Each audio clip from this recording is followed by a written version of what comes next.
So across all the videos I've made on this channel, I've always been making jabs at the Cold Steel games.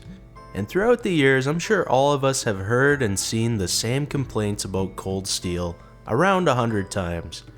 And for the most part, I would agree with those criticisms. I mean, after all, if you look at my current Trails ranking list, you will see all the Cold Steel games in the lower half of the list. It is most definitely my least favorite arc in the series. But this video isn't going to be me complaining about Cold Steel. Don't worry, I'm not going to spout off those classic complaints that most are probably annoyed or tired of hearing about. Instead, I'm going to be talking about the things I think the Cold Steel arc excelled at or did better than the other arcs. Oh yeah, spoiler warning, if you have not played the Cold Steel games, you probably won't want to watch this. The first thing I think the Cold Steel arc did best is its music. Yeah, the Cold Steel arc has the best music in the series overall. You could make arguments about specific games in the series versus a specific Cold Steel game, but if we are talking on an arc basis, I think Cold Steel clears the other arcs in this category. So I've been a dungeon master for D&D since around 2015, and when it comes to using music from the Trails series in my sessions, I almost always end up using music from the Cold Steel games. And in my first session of my Trails tabletop RPG, I also mostly used Cold Steel music. I imagine in the second session coming up soon I'll do the same.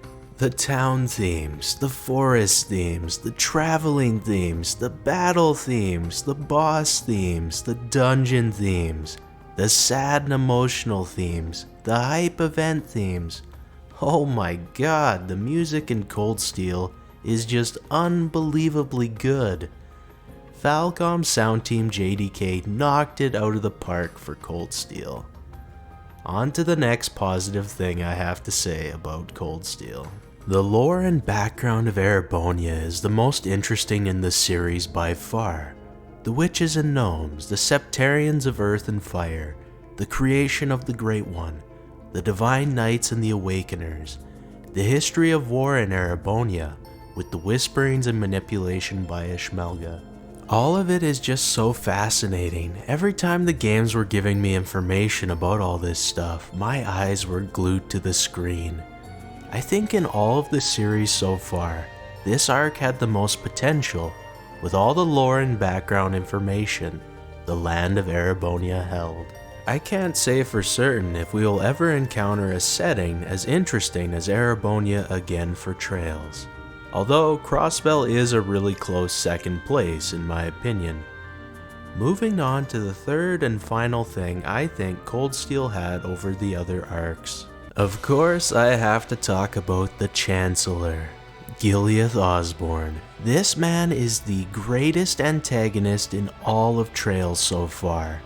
His charisma, his aura, his presence on the screen, all of it is just so good.